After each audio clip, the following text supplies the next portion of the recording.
Good morning, জয় যিশু সকলকে। প্রভু ধন্যবাদ হোক যে প্রভু তিনি কত মহান এবং তিনি একটিবার সুযোগ দিয়েছেন তার কাছে আসার জন্য। এবং আমরা গত সপ্তাহে পুনরুত্থান দিবস আমরা পালন করেছি। আমি দেখছিলাম গতকাল কোথাও কোথাও পালন হচ্ছিল, যে সমস্ত দেশে রবিবার ছুটি নয়, জাতীয় ছুটি নয়, তারা যেহেতু আগামীকাল ছুটি, তারা দেখছিলাম সেই সমস্ত পুনরুত্থানের গান এবং সেই নিয়ে আলোচনা করছিলেন। প্রভুর গৌরব হোক। আমরা জানি যে বিশ্বাসীরা যে প্রভু যীশু তিনি মৃত্যু থেকে জীবিত হয়েছেন, এবং আমরা সেই নিয়ে অনেক জায়গায় আমরা বাক্য শুনলাম অনেক মাধ্যমে, এবং আমরা দেখলাম যে বিভিন্ন জায়গায় প্রভুর পুনরুত্থানের র্যালির মাধ্যমেও। প্রিয় ভাই বোন, আজকে এই সকালে আমি আপনাদের সঙ্গে আলোচনা করতে চাই মৃত্যু থেকে জীবন এই বিষয়ের উপরে। ডেথ টু লাইফ, মৃত্যু থেকে জীবন। এবং আজকে এটা খুব গুরুত্বপূর্ণ বিষয় যে সমগ্র পৃথিবীতে যদি দেখি, মানুষের কাছে সব থেকে ভয়ঙ্কর বিষয়টা হলো মৃত্যু। কিন্তু প্রভু যীশু খ্রিস্টর বাক্য আজকের আমাদেরকে এবং আমাদেরকে সর্বদা তিনি এই মৃত্যুর জায়গায় জীবনের কথা তিনি বলছেন। বাইবেলে যদিও লেখা আছে যারা যিশুতে বিশ্বাস করবে না তারা শাস্তি পাবে, কিন্তু এই শাস্তি এই নয় যে আপনি মারা যাবেন, চুপচাপ হয়ে যাবেন, না। সেখানেও সেই শাস্তি পেলেও অনন্তকাল শাস্তি ভোগ করতে হবে, তার মানে আমরা আত্মা মরবে না। তো প্রভুর কাছে সর্বদা জীবনের বিষয় আছে, জীবন। তিনি মৃত্যুর ভয় কাউকে দেখাচ্ছেন না, কিন্তু তিনি সর্বদা জীবনের বার্তা তিনি দিয়েছেন, এবং তার বাক্য সেই যখন আমরা পড়ি তখন সেই বার্তা আমরা পাই। আমরা জানি যে গত রবিবার পুনরুত্থান দিবসের পরবর্তী সময় খ্রিস্টীয় ধর্মাবলম্বী মানুষদের উচ্চমানের একজন নেতা, যাকে পোপ বলে আমরা জানি, তার মৃত্যুবরণ। এবং তিনি পুনরুত্থানের বার্তা মানুষকে বলে তার পরবর্তী সময় এই ঘটনা তার জীবনে ঘটেছে।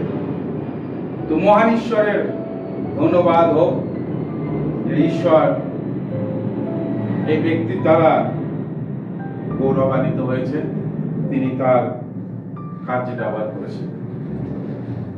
কিন্তু প্রিয় ভাই বোন, আজকের আমরা অনেক সময় ভাবতে পারি, কারণ কি অনেক মানুষের চিন্তা যে এই পোপ তিনি হয়তো ঈশ্বর দূত তুল্য বা ঈশ্বরের মতো শক্তিশালী বা ঈশ্বরের মতো মর্যাদা পাওয়ার ব্যক্তি। কারণ আমরা দেখেছি সেই রূপ, তার প্রতি মানুষের একটা আলাদা ভক্তি সুলভ মনোভাব। কারণ গতকাল যখন তার মানে সেই কবর বা তাকে তার শেষ কার্য করা হচ্ছিল, প্রায় 2.5 লক্ষের অধিক মানুষের সমাগম হয়েছিল, এবং বিশ্ব থেকে বিভিন্ন দেশের নেতারাও তারা সমবেত হয়েছিল। তার মানে মানুষের কাছে আলাদা একটা মর্যাদা তার জন্য। কিন্তু এখন প্রশ্ন, এই পোপ তিনি মৃত্যুর পর কোথায় যাবেন? প্রিয় ভাই বোন, আমরা যারা ঈশ্বরের বাক্য আমরা যারা জানি, ঈশ্বরের বাক্য আমরা যারা বিশ্বাস করেছি, এই বাক্য সেই কথার উত্তর। যেমন আমাদের জীবনেও একই প্রশ্ন যে আমরা মৃত্যুর পর কোথায় যাব। গতকাল একটি সাক্ষ্যমূলক বিষয় আমি পড়ছিলাম যে একজন ব্যক্তি যিনি মারা যাওয়ার পরেও তার ব্রেন 30 সেকেন্ড জীবিত ছিল এবং দেখা গিয়েছে, যেটা ইসিজি যে পরীক্ষা করা হয় তাতে দেখা গিয়েছে যে তার ব্রেনে বিভিন্ন রকমের রেখাপাত হচ্ছিল। তার মানে তার হয়তো অনেক ছবি মনে পড়ছিল, অনেক বিষয় মনে পড়ছিল। প্রিয় ভাই বোন, মানুষের নিঃশ্বাস বন্ধ হওয়া মানে মৃত্যু বলে আমরা জানি, কিন্তু অনেক সময় অনেক জায়গায় দেখা গিয়েছে কিছু সেকেন্ড, কয়েক মিনিট অনেক মানুষের হৃদস্পন্দন বন্ধ হওয়ার পরেও ঈশ্বর অলৌকিকভাবে তাকে আবার জাগিয়ে তুলেছে।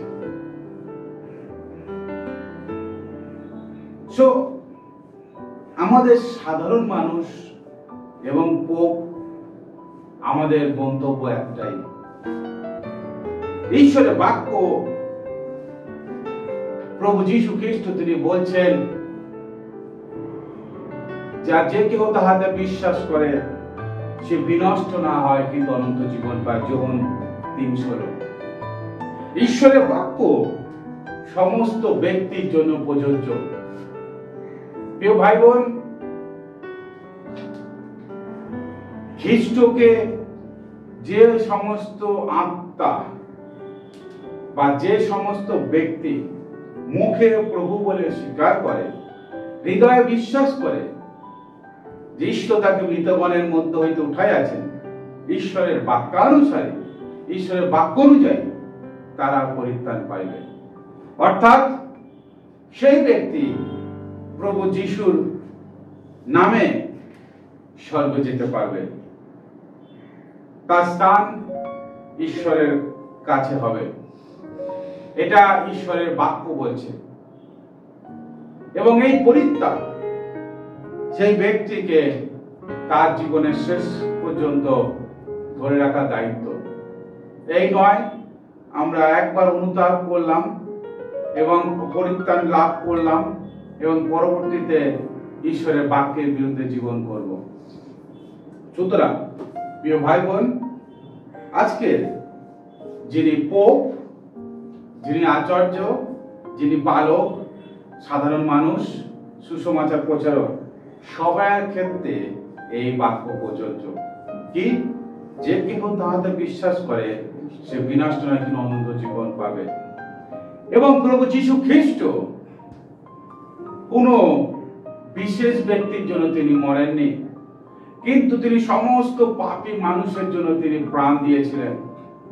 এবং ঈশ্বরের বাক্য রোমীয় তার 3 অধ্যায় বলছে, সকলেই বিপথে গিয়াছে, সকলেই পাপ করিয়াছে, ঈশ্বরের গৌরবহীন হইয়াছে।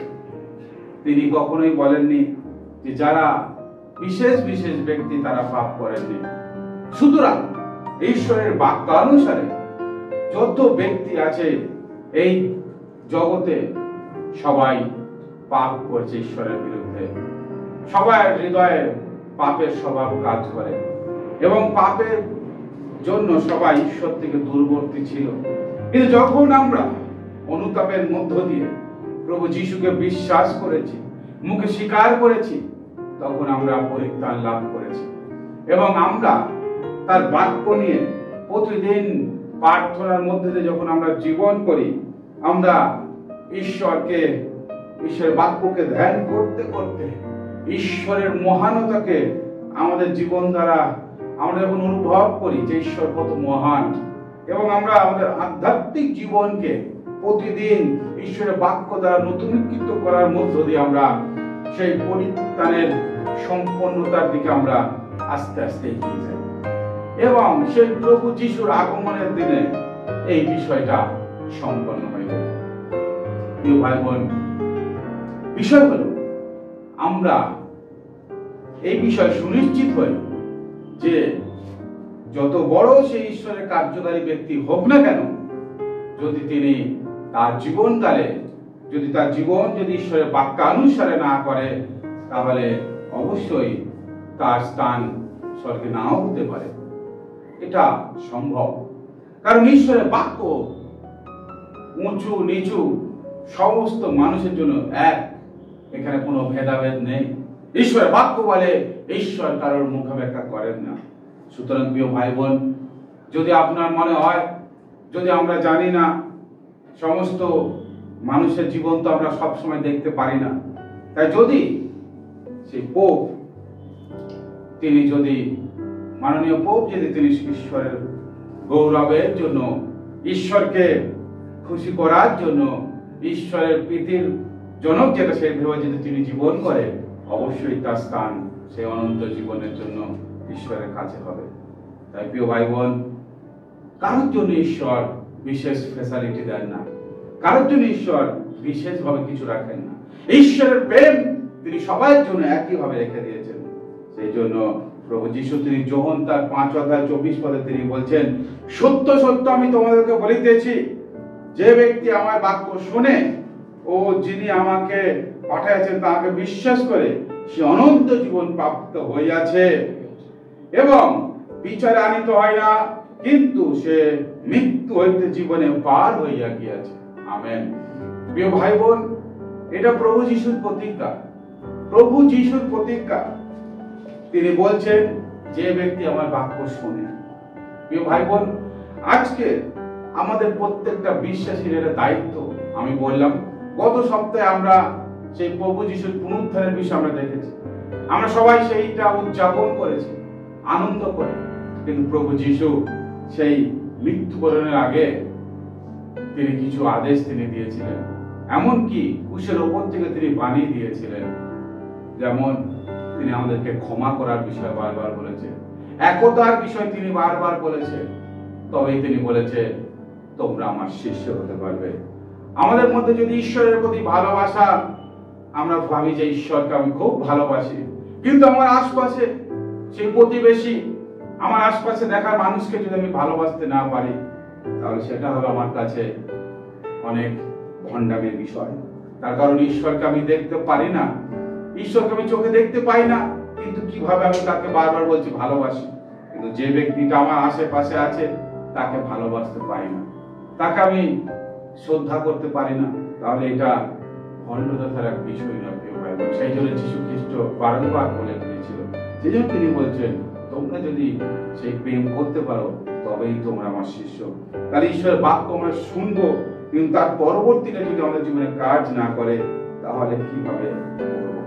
তাই আমরা কিভাবে বলতে পারি যে আমি প্রভুকে বিশ্বাস করি? কারণ প্রভু যিশু এখানে বলছে, যে ব্যক্তি আমার বাক্য শুনে যিনি আমাকে পাঠান তাকে বিশ্বাস করে। তাহলে যদি আমরা বাক্য শুনছি আর যদি বিশ্বাস করছি, তাহলে দুটো জিনিস এক হবে। আমরা যদি না শুনি, শুধু বলি বিশ্বাস করি, তাহলে হবে না। আমরা যদি শুনছি বিশ্বাস না করছি, তাহলে হবে না। দুটো জিনিস একত্রে হলেই তবে প্রভু বলছে যে আমি তাকে অনন্ত জীবন দেব। শুধু তাই নয়, সে মৃত্যু হইতে জীবনে পার হইয়া গেছে। হালেলুয়া। সেই জন্য প্রিয় ভাই বোন, আমি আপনাদেরকে উৎসাহ দিতে চাই যে প্রভু সেই জন্যই মৃত্যু থেকে জীবনে নিয়ে যাওয়ার শক্তি একমাত্র তার কাছে আছে। কারণ তিনি সেই লাসারকে সেই বিষয় তিনি দেখিয়ে দিয়েছিলেন লাসারের জীবন থেকে, সেই ছোট্ট মেয়ে তাবিথার জীবন থেকেও তিনি একই কাজ করেছিলেন। প্রিয় ভাই বোন, প্রভু যীশু খ্রিস্ট আমাকে আপনাকে ভালোবেসে তিনি আমাদের সমস্ত অধার্মিকতা, সমস্ত পাপকে তিনি ক্ষমা দিতে এসেছেন। তাই আমরা যদি তার ক্ষমাকে গ্রহণ করেছি, কিন্তু আমরা যদি অপরকে না ক্ষমা করতে পারি, সেটাও আমাদের জীবনে তার বাক্য শোনা এবং তার পরবর্তী বিষয়টা না করার সমান।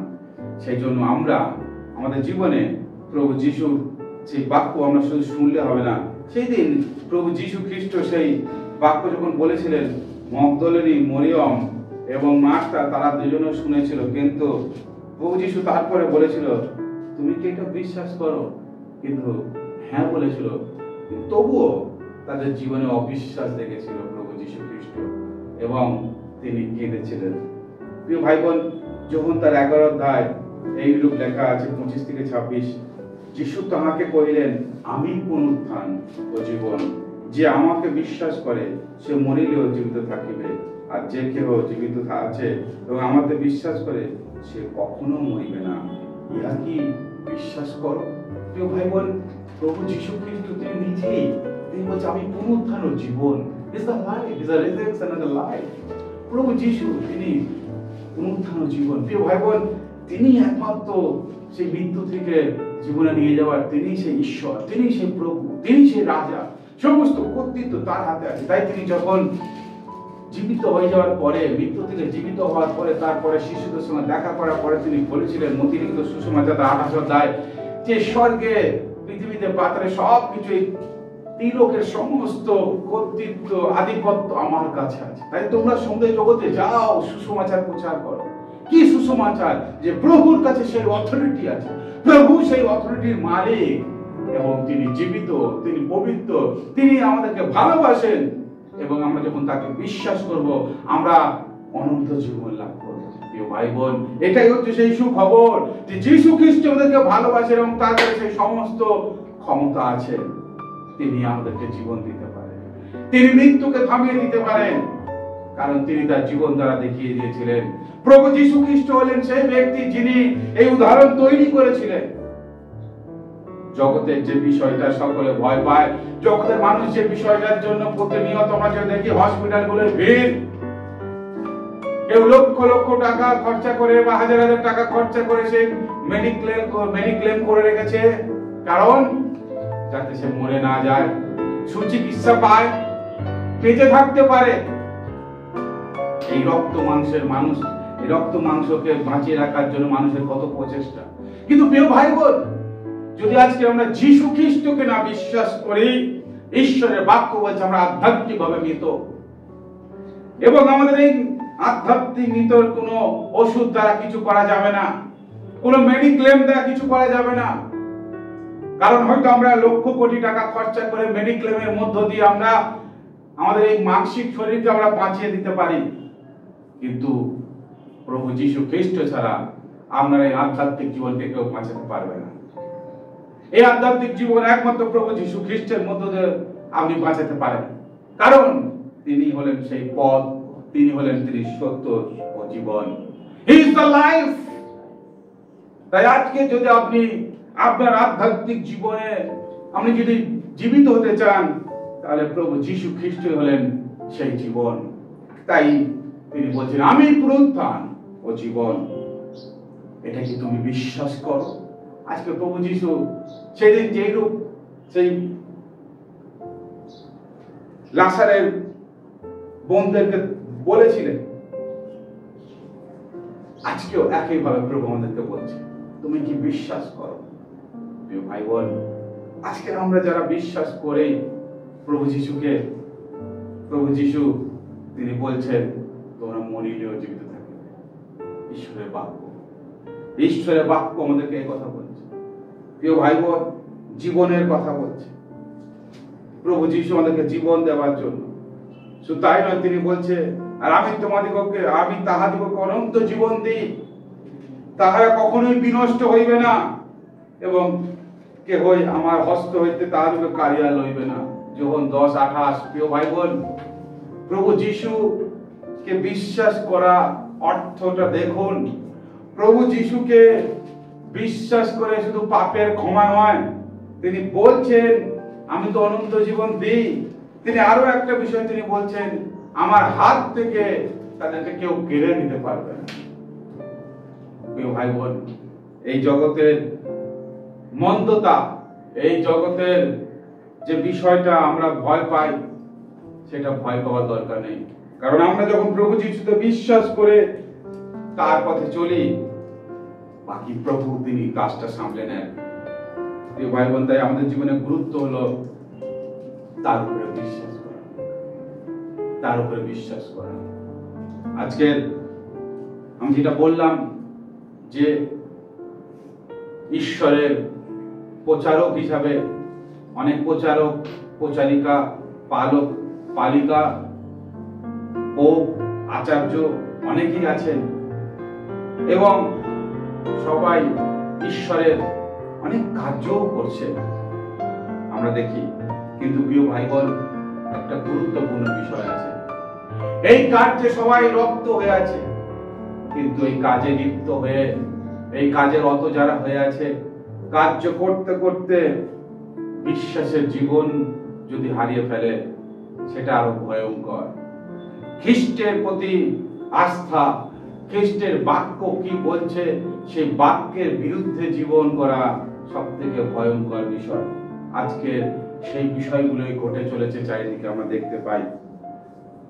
সেই দিন প্রভু যিশুর শিষ্যরা যখন তার ছয়ের দায় তার প্রভুকে জিজ্ঞাসা করেছিল, প্রভু, ঈশ্বরের রাজ্যের কাজ বলুন, আমরা করতে চাই, কি কাজ করতে হবে? প্রভু সেই দিন বলেছিল, এইটাই কাজ, ঈশ্বর যাকে পাঠিয়েছে যেন তোমরা তাকে বিশ্বাস করতে পারো। কারণ আমরা অনেক ভাবি যে আমরা অনেক কাজ করছি, কিন্তু এই কাজ করতে গিয়ে আমরা অনেক সময় ভুল পদক্ষেপ নিয়ে ফেলি, আমরা অনেক সময় ভুল সিদ্ধান্তে চলি, অনেক সময় বাক্যের বিরুদ্ধে চলি। আমরা জানি মাননীয় পোপ যিনি মারা গিয়েছেন, আমরা সবাই জানি যে তার কিছু কিছু উক্তি যা বাইবেল বিরুদ্ধ ছিল, বাইবেলের বিরুদ্ধে ছিল, সেই নিয়ে সারা বিশ্বে অনেক ঝড় উঠেছিল, মানুষের মধ্যে অনেক প্রশ্ন উঠেছিল।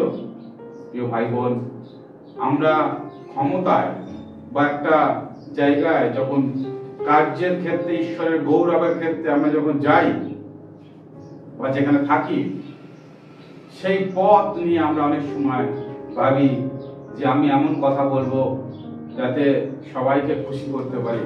কিন্তু প্রিয় ভাই বোন, অনেক সময় আমরা ঈশ্বরের বাক্যের পরিচর্যা করতে গিয়ে অনেক সমাজ সেবাও করি। তো এই যে বিষয়গুলো, সমাজ সেবা বা অন্যান্য কাজ, বা আমাকে আমন্ত্রণ করেছে একটা সর্বজনীন জায়গায়, সেখানে গিয়ে এমন কোনো বক্তব্য, এগুলো আমাদেরকে, এমন কোনো কাজ আমরা বা এমন কোনো বক্তব্য আমরা করতে পারি না যেটা বাইবেলের বিরুদ্ধে।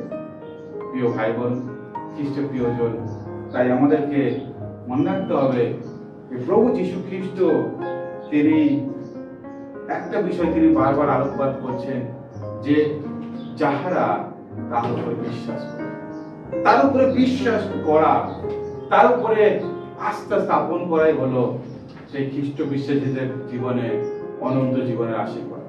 এর জন্য আপনাকে অন্য কোনো মেহনত বা পরিশ্রম করতে হবে না, শুধুই আপনার প্রতি খ্রিস্টের প্রতি বিশ্বাস আপনার জীবনকে সে অনন্ত জীবনে নিয়ে যেতে পারে। আর এই বিশ্বাসটা মানেটা কি প্রিয় ভাই বোন? এই বিশ্বাসটা মানেটা কি? শুধু এই মুখ থেকেই বলা যে আমি বিশ্বাস করি, নাকি বাস্তবিক জীবনের মধ্য দিয়ে এই বিশ্বাসকে ফুটিয়ে তোলা? সাধু পৌল তিনি সেই খ্রিস্টের সুসমাচারের জন্য কতবার তিনি তার পত্রে কিভাবে জোর দিয়েছেন, এবং এই খ্রিস্টের সুসমাচারকে তিনি তার মিশনারি জীবনের মধ্য দিয়ে প্রত্যেকটা মণ্ডলীতে তিনি বারবার ফুটিয়ে তুলেছেন যে খ্রিস্টই একমাত্র সেই পরিত্রাণের রাস্তা। কারণ সেই সময় সমাজে সেই পৌল যখন ছিলেন, সেই জিহুদীরা বারংবার এই সুসমাচারের বিশ্বাস ছাড়া আরো আনুষঙ্গিক অনেক বিষয়ে বারবার তারা যোগ করে দিচ্ছিল, বিভিন্ন ধর্মীয় আচার ব্যবহারকে বা নিয়মকে পালন করার বিষয়ে। এই নিয়ে অনেক বাকযুদ্ধ, অনেক ধর্মীয় যুদ্ধ বা ধর্মীয় মতভেদ তৈরি হয়েছিল। কিন্তু বাস্তবে পৌল একটাই বিষয়ের উপর জোর দিয়েছে, বিশ্বাস, বিশ্বাস, বিশ্বাস। এবং এই বিশ্বাসই আমাদেরকে মৃত্যু থেকে জীবনে নিয়ে যেতে পারে। প্রিয় ভাই বোন, আমাদের জীবনে অনেক বেশি আমাদের চিন্তা করার দরকার নেই, আমাদের অনেক বেশি কিছু করার দরকার নেই। বাস্তবিক আমরা যখন কোনো পদ পজিশনে ঢুকে যাই, যখন একটা কোনো কিছুর কর্তৃত্বের আমরা উপরে আমরা কি বলে যারা, এটা হচ্ছে আমরা অথরিটি বা যে কর্তৃপক্ষ হয়ে বসি, তখনই আমাদের জীবনে যেন কত গন্ডগোল তৈরি হয়, এবং আমরা তখন অনেক সময় ভুলে যাই যে আমার কথা বা আমার কার্য ঈশ্বরের বাক্য বিরুদ্ধ কিনা।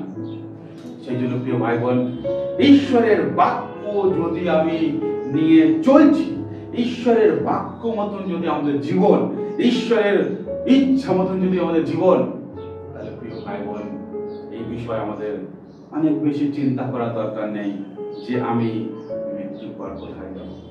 কারণ আমরা যারা সেই বাক্য মতন জীবন করব, বাক্য মতন চলবো, আমাদের জীবনে একটাই গন্তব্য, সেটা হলো সেই ঈশ্বরের কাছে স্বর্গরাজ্য। প্রিয় ভাই বোন, প্রভু যিশু তিনি এইটা আমাদের জন্য প্রতিজ্ঞা করেছেন, কারণ তার হাতে সেই ক্ষমতা আছে, তার কাছে সেই ক্ষমতা আছে মৃত্যু থেকে জীবনে নিয়ে যাওয়ার জন্য। তাই শুধু তিনি বলছেন যারা বিশ্বাস করে। প্রিয় ভাই বোন, আজকের আমাদের জীবনে আমি বললাম গত সপ্তাহে সবাই পুনরুত্থান দিবস পালন করেছে। প্রভু এটাও প্রতিজ্ঞা করেছেন আমি তোমাদেরকে উঠাবো। যারা বিশ্বাসে জীবন জীবিত হয়ে আছে তারাও যাবে, যারা বিশ্বাসে যারা জীবন করতে করতে মারা গেছে তাদেরকেও তিনি তুলবে। এটা প্রভুর প্রতিজ্ঞা, কারণ প্রভু তিনি উঠেছেন এবং তিনি সেই একই প্রতিজ্ঞা তিনি আমাদের জন্য করছেন। প্রভু তিনি জীবিত, তিনি একমাত্র ঈশ্বর। প্রিয় ভাই বোন, তিনি আমাকে আপনাকে ভালোবাসেন। তাই আজকের মৃত্যুর বিষয়টা যখন আসে, হতে পারে আমাদের কাছে সেটা বিষাদের, হতে পারে সেটা আমাদের কাছে কষ্টের, কিন্তু এটা আমাদের কাছে ভয়ের কিছু নয়। কারণ আমরা জানি প্রভু তিনি বলছেন মৃত্যু তোমার মূল কোথায়। মৃত্যুকে তিনি জয় করেছেন, তিনি মৃত্যুঞ্জয়ী। তার কাছে সেই অথরিটি আছে, তার কাছে সেই ক্ষমতা আছে, তিনি দেখিয়ে দিয়েছেন যে তিনি করতে পারেন। প্রিয় ভাই বোন, তাই আজকের আমরা সাধারণ মানুষ বা আমরা বিভিন্ন পদে থাকা মানুষ যেই হোক না কেন, বিষয় একটাই পথ, সেটা হলো প্রভু যীশু খ্রিস্ট। ঈশ্বরের কাছে যাওয়ার একটাই মাধ্যম, সেটা হচ্ছে যীশু খ্রিস্ট। ঈশ্বরের বাক্য বলছে মানুষ এবং ঈশ্বরের মধ্যে একটাই মধ্যস্থ বিষয় আছে, একটাই মাধ্যম। There is one mediator, that is the Jesus Christ. একটাই মাধ্যম আছে, সেটা হচ্ছে প্রভু যীশু খ্রিস্ট। প্রিয় ভাই বোন, আমার আপনার কোনো সৎ কাজ, আমার আপনার কোনো নিজস্ব বলিদান, আমার আপনার ত্যাগ এই জায়গায় নিয়ে যেতে পারবে না। কারণ প্রভুর বলিদানের উপরে কোনো বলিদান নেই, প্রভুর সেই ত্যাগের উপরে আর কোনো ত্যাগ হয় না। প্রিয় ভাই বোন, আজকে আমি আপনি জীবন পাওয়ার জন্য কি চেষ্টা করছি? আজকে আমি আপনি জীবনের খোঁজে কি করছি? কত মানুষ আজকে ছুটে চলেছে জীবন পাওয়ার জন্য। আমরা যখন হসপিটালে যাই, যখন বিভিন্ন জায়গায় যাই, আমরা দেখি বাইরে যখন বার হয়ে রাস্তাঘাটে মানুষ আজকে জীবনের জন্য কি না করছে। কিন্তু আজকে মানুষ এই সিম্পল, এই সহজ বিষয়টাকে তারা অনেকেই বুঝতে চায় না। কারণ ঈশ্বরের বাক্য বলছে তাদের হৃদয় যেন আবৃত হয়ে আছে এই জগতের বিষয়। তারা বুঝেও বুঝতে পারে না, জেনেও তারা জানতে পারে না। কিন্তু প্রিয় ভাই বোন, আমরা যেন সময় থাকতে থাকতে যেন বুঝতে পারি। প্রভু যীশু সেই প্রশ্ন আমাদের করছে, তুমি কি বিশ্বাস করো? হ্যাঁ, প্রভু যে তিনি যে পুনরুত্থান, তিনি যে জীবন, এটা আমি বিশ্বাস করি কি? যদি এটা বিশ্বাস করি, তাহলে প্রিয় ভাই বোন কোনো ভয় করার কিছু নেই, কোনো ভয় পাওয়ার দরকার নেই। আমাদের গন্তব্য আমরা জানি কোথায়, আমাদের গন্তব্য কোথায়? সেই ঈশ্বরের কাছে অনন্ত জীবন। সেই প্রভু যীশু সেখানে তিনি নিয়ে যাবেন, তিনি প্রতিজ্ঞা করেছেন, তিনি আমাদের জন্য সেই স্থান প্রস্তুত করছেন। আমাদের কোনো চিন্তা করার দরকার নেই। তাই প্রিয় ভাই বোন, জীবন পেতে গেলে যিশুর কাছে আসুন। তিনি বলছেন অনেকে এসছে চুরি করতে এবং বধ করতে, কিন্তু আমি এসেছি জীবন দিতে। প্রভু আপনাকে জীবন দেবে, ভয় পাওয়ার কোনো দরকার নেই, কোনো নেগেটিভ চিন্তা করার দরকার নেই। জীবন পেতে গেলে প্রভুর কাছে আসুন। আসুন, সেই প্রভু আপনাকে আজকে ডাকছেন। সেই প্রভু আপনাকে জীবন দেওয়ার জন্য প্রস্তুত। আপনি কি সেই জীবন গ্রহণ করতে চান? আপনি যদি এখনো পর্যন্ত যিশুর উপরে আপনার আস্থা যদি স্থাপন করতে পারেননি, তাহলে আপনি এখনই যিশুর প্রতি আপনার আস্থা স্থাপন করতে পারেন। কারণ প্রভু আপনার জন্য সে অনন্ত জীবনের ব্যবস্থা করে রেখেছেন। সেই জন্যই তিনি এসেছিলেন, সেই জন্যই আপনার সমস্ত অপরাধের পাপের বোঝা নিয়ে তিনি কালিবারি ক্রুশে তিনি মারা গিয়েছেন, যেন আপনি নতুন জীবন পেতে পারেন। আসুন প্রিয় ভাই বোন, প্রার্থনায় যাই। সর্বশক্তিমান ঈশ্বর পিতা প্রভু, তোমাকে ধন্যবাদ দিই প্রভু, আজকের এই সুন্দর দিন তুমি উপহার দিয়েছো প্রভু। আমরা অনেক সময় উদ্বিগ্ন হয়ে যাই, আমরা ভাবি যে আমাদের জীবনে যদি মৃত্যু ঘটে কোথায় যাব, আমাদের কি গন্তব্য, কোথায় পৌঁছাবো। অনেক সময় আমরা ভাবি যে কিভাবে আমি বেঁচে থাকবো, জীবন কোথায় পাবো। প্রিয় ভাই বোন, আমরা দেখি রাস্তাঘাটে মানুষ জীবন পাওয়ার জন্য কখনো গাছের টুকরো, কখনো পাথরের টুকরোকে তারা অবলম্বন করছে। হসপিটালে চারিদিকে মানুষ কি না করছে, কিন্তু প্রভু আজকে তোমার কাছে আমরা দেখি প্রভু কিছুদিন আগে যারা সেই আনন্দ করতে গিয়েছিল, হঠাৎ মৃত্যু তাদের সামনে এসে পড়েছিল। প্রভু তারা কেউ কিছু করতে পারে না, তাই আমরা জানি না কখন মৃত্যু আসবে। কিন্তু আমরা যদি বাইবেল দেখি প্রভু, আমরা যদি তোমাকে বিশ্বাস করি, তাহলে এইটুকুনি আমরা জানি যে আমরা মৃত্যু থেকে জীবনে পার হয়ে যাব। কারণ এই মৃত্যু আমাদেরকে থামিয়ে রাখতে পারে না, এই মৃত্যু আমাদেরকে আবদ্ধ করতে পারে না। কারণ তুমি সেই মৃত্যুঞ্জয় ঈশ্বর, তুমি মৃত্যুকে জয় করেছো। তাই আমরা মরিলেও জীবিত থাকবো তোমার বাক্যর বলে, এবং তারা মৃত্যু থেকে জীবনে পার হয়ে গিয়েছে যারা তোমাদের বিশ্বাস করবে। হ্যাঁ প্রভু, আমরা আমাদের জীবনের শেষ নিঃশ্বাস পর্যন্ত তোমার বাক্যে তোমাকে বিশ্বাস করে আমরা চলতে চাই, যেন আমরা এই বিষয়ে উদ্বিগ্ন না হই। কারণ প্রভু তুমি সেই পুনরুত্থান ও জীবন, হ্যাঁ প্রভু তুমি পুনরুত্থিত হয়েছো এবং তুমি আমাদেরকেও উত্থাপিত করবে। তুমি বলেছো, তুমি প্রতিজ্ঞা করে দিয়েছো যে আমাদেরকে তুমি তুলবে। তাই প্রভু এটা আমাদের সব থেকে বড় আনন্দ, সব থেকে বড় আনন্দ। আমাদের কোনো দুঃখ পাওয়ার দরকার নেই, কষ্ট পাওয়ার দরকার নেই। কারণ যদি আমরা তোমাতে বিশ্বাস করেছি, পাপের ক্ষমা পেয়েছি, তাহলে অনন্ত জীবন তুমি দেবে বলেছে। এটা তোমার গ্যারান্টি প্রতিজ্ঞা প্রভু। তাই আমরা সেই প্রতিজ্ঞায়, সেই বাক্যে বিশ্বাস করতে চাই এবং মৃত্যু থেকে আমরা জীবনে প্রবেশ করতে চাই। তুমি আশীর্বাদ করো পিতা ঈশ্বর। এখনো যারা সেই সিদ্ধান্ত নিতে পারেনি, তুমি তাদেরকে সিদ্ধান্ত নিয়ে তোমার পথে চলতে তুমি সাহায্য করো, আশীর্বাদ করো প্রভু। আমাদের সঙ্গে থাকো, সারা সপ্তাহ ভার নাও, গৌরব প্রশংসা তোমাকে দিয়ে আমাদের আত্মাকে তোমাকে সমর্পণ করে আশীর্বাদের সঙ্গে প্রার্থনা যীশু খ্রিস্ট তোমার নামে, আমেন। আসুন প্রভু প্রার্থনা করি। হে আমাদের স্বর্গস্থ পিতা, তোমার নাম পবিত্র বলে মান্য হোক, তোমার রাজ্য আসুক, তোমার ইচ্ছা সিদ্ধ হোক, তোমার স্বর্গের দান বিবৃত হোক। আমাদের প্রয়োজনীয় খাদ্য আজ আমাদেরকে দাও, আর আমাদের পরাশর ক্ষমা করো যেমন আমরা আপন আমাদেরকে ক্ষমা করিয়াছি। আমাদের পরীক্ষা দানিও না, কিন্তু মন্দিরে রক্ষা করো। রাজ্য মহিমা তোমার, আমেন। আসুন আমরা আশীর্বাদ গ্রহণ করে এখন থেকে পিতা ঈশ্বরের প্রেম, প্রভু যীশু খ্রিস্ট অপার অনুগ্রহ, পবিত্রতা, সহভাগিতা, শান্তি, চালনা প্রেরণা আমাদের প্রত্যেকের সঙ্গে, সমস্ত খ্রিস্টীয় ভাই বোনদের সঙ্গে এখন থেকে প্রভু দ্বিতীয় আগমন পর্যন্ত নিত্য নিত্য বিরাজ করুন, আমেন। প্রভু সকলের সহমত হোক। জয় যিশু। সবাই ভালো থাকেন, সুস্থ থাকেন, আবার দেখা হবে।